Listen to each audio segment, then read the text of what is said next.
কোন দেশে আমরা বসবাস করতেছি, মাঝে মাঝে মনে হয় এই দেশটা ছেড়ে অন্য দেশে চলে যায়। ব্যাটারি চালিত অটো সারা ঢাকা শহর দখল করে নিচ্ছে। আর আমরা আমাদের গাড়িটা রাত্রে চালাই, তারপরে দূরের থেকে দেখে ভিতরে গলি থেকে ধরে আনে, অথচ আমাদের কাগজপত্র সব ঠিক আছে। আমাদের 11,830 গাড়ি, ঢাকা থ সিএনজি গাড়ি। আমরা দীর্ঘদিন যাবৎ এই সংগ্রাম করে আসছি এবং নির্যাতিত নিপীড়িত।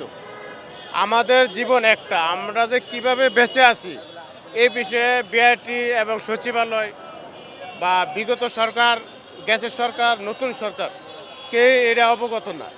অথচ আমরা ফ্যামিলি সহ নিয়ে 1 থেকে 1.5 লক্ষ লোক জীবিকা নির্বাহ করতেছি। আমাদের একটা গাড়ি দিয়ে একটা ফ্যামিলি চলে। সুতরাং আমরা যেহেতু বেঁচে আছি এই গাড়িটার মাধ্যমে, তাহলে আমাদের তো আর তো কোনো কর্মসংস্থান নাই, এটা দিয়ে আমাকে বেঁচে থাকতে হয়। সুতরাং এই ক্ষেত্রে তারা কিছু অসাধু কর্মকর্তা কর্মচারী তারা মিলে বিভিন্ন জায়গাতে টাকা খায়া আমাদের গাড়িটারে কোনো একটা পাত্তা দিচ্ছে না। তোমরা কেমনে বাঁচবা এটা আমরা বুঝি না, আমার মতন চলতেছে। আচ্ছা, এদিকে দেখেন ব্যাটারি চালিত অটো সারা ঢাকা শহর দখল করে নিচ্ছে। আর আমরা আমাদের গাড়িটা রাত্রে চালাই, তারপরে দূরের থেকে দেখে ভিতরে গলি থেকে ধরে আনে, অথচ আমাদের কাগজপত্র সব ঠিক আছে, আমাদের ব্যাট ট্যাক্স সব কিছু দিচ্ছে। কিন্তু এটা কোন দেশে আমরা বসবাস করতেছি, মাঝে মাঝে মনে হয় এই দেশটা ছেড়ে অন্য দেশে চলে যায়। এতগুলা লোক অনাহারে জীবনযাপন করতেছে, কারণ ঈদের এই ঈদ গেছে, ঈদ গেল, কে একটা কাপড় কিনতে পারে নাই।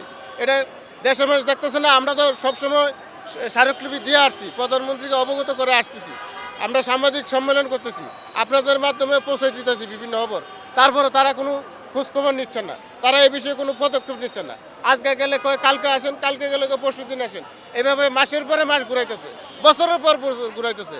অথচ প্রত্যেকটা লোক এই ঘুরতে ঘুরতে বয়স শেষ হয়ে যাইতেছে, 2 দিন পরে মারা যাবে। আমরা বলছি গাড়িটা হয়তো নিয়ে যান, আর নয়তো আমাকে চলার অনুমতি দেন, তারা কিছুই করতেছে না। অথচ আমাদের এরিয়াটা তারা নিয়ে নিছে, তাহলে আমরা কোথায় যাব? এটা আপনাদের মাধ্যমে আমরা প্রশ্ন করলাম সরকারকে। সরকার যেন এই বিষয়টা একটু সুদৃষ্টি কামনা করছি, সরকার যেন আমাদের এই বিষয়টা একটু দেখে। নতুন করে আমাদেরকে রেজিস্ট্রেশন দিয়েছে 2012 সালে, আমাদের কাছ থেকে কাইটা নিয়েছে 2016 সালে। তো আমাদেরকে নতুন করে দেওয়া না, এটা আমাদেরকে রেজিস্ট্রেশন দেওয়া। এখন আমাদের রাস্তা বন্ধ করে দিছে, অথচ ঢাকাতে দেখেন 14 লক্ষ ব্যাটারি চালিত অটো চলে। এই 14 লক্ষ ব্যাটারি চালিত অবাধে চলতেছে, ওইটা নিয়ন্ত্রণ নাই, তারা অবৈধ না, তারা চলতেছে, তারা যানজট সৃষ্টি করে না। আমাদের মাত্র 3000 গাড়ি যানজট সৃষ্টি করে। এটা তো সম্পূর্ণ এই দাবিটা সরকার যে দাবিটা করতেছে এবং বিভিন্ন বুদ্ধিজীবীরা বলতেছে যে আমরা এসে যানজট সৃষ্টি করব। আসলে আমরা তো যানজট সৃষ্টি করি না, আমরা শৃঙ্খলাবদ্ধ। আমাদের অরিজিনাল লাইসেন্স আছে, নিজের গাড়ি নিজে চালাই, আমরা যাত্রী সেবা দেই।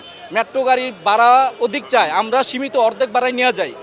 বরঞ্চ আমরা যদি চলি, বরঞ্চ শহরের নাগরিকরা আরও সুবিধা পাবে আমাদের মাধ্যমে, যানজট সৃষ্টি হবে না। কিন্তু যারা অবৈধভাবে 12 লক্ষ 14 লক্ষ ব্যাটারি চালিত অটো চলতেছে, সরকার নিয়ন্ত্রণ করলে ওদিকে নিয়ন্ত্রণ করুক, কিন্তু আমরা তো বৈধ। আমি একটু